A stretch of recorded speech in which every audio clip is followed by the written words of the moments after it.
형사 사건에서 쟁점 정리서 제출이 왜 중요할까요? 사실 수사기관이나 법원에 제출하는 서면은 그 자체로 의미가 있다기보다는 사건의 흐름을 우리가 원하는 방향으로 이끌기 위한 도구에 가깝습니다. 경찰 조사 단계에서 어떤 진술을 하고 어떤 증거를 제출할지가 결국 사건의 결과를 좌우하는데요. 쟁점 정리서는 바로 이 첫 단추를 제대로 꿰기 위한 설계도와 같습니다. 저희는 사건을 맡으면 가장 먼저 경찰 조사 단계부터 전체적인 대응 전략을 설계합니다. 예를 들어 절도나 성범죄, 보험 사기 같은 사건은 각 범죄 유형마다 다투어야 할 핵심 쟁점이 다릅니다.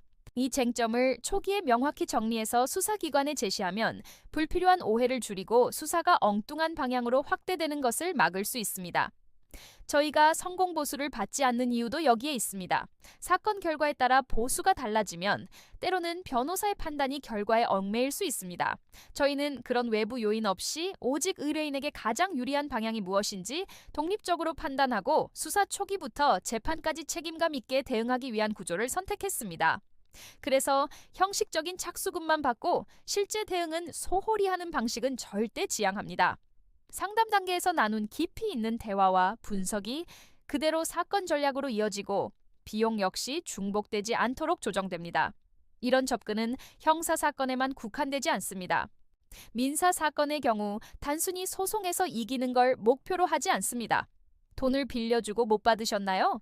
그럼 소송 전에 상대방의 재산을 파악하는 것부터 시작합니다. 이겨도 돈을 받을 수 없다면 의미가 없으니까요. 실질적인 회수 가능성을 먼저 따져보고 강제 집행까지 내다보며 사건 전체를 설계합니다. 전세 사기나 부동산 분쟁처럼 계약 관계가 복잡하게 얽힌 사건에서는 공인중개사 자격을 바탕으로 계약서의 작은 문구 하나하나, 등기부등본의 권리관계를 함께 분석해서 법률적 판단에 녹여냅니다. 가사 사건도 마찬가지입니다. 이혼이나 재산 분할, 양육권 문제는 감정적으로 대응하면 더 큰 분쟁을 낳을 수 있습니다.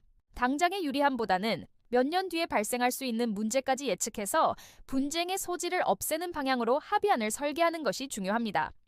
학교 폭력이나 군인 징계처럼 특수한 절차가 필요한 사건 또는 출입국 비자 문제와 형사 절차가 얽힌 사건 역시 마찬가지입니다. 저희는 각 절차를 따로 보지 않고 하나의 큰 그림 안에서 종합적으로 검토하고 해결책을 찾습니다.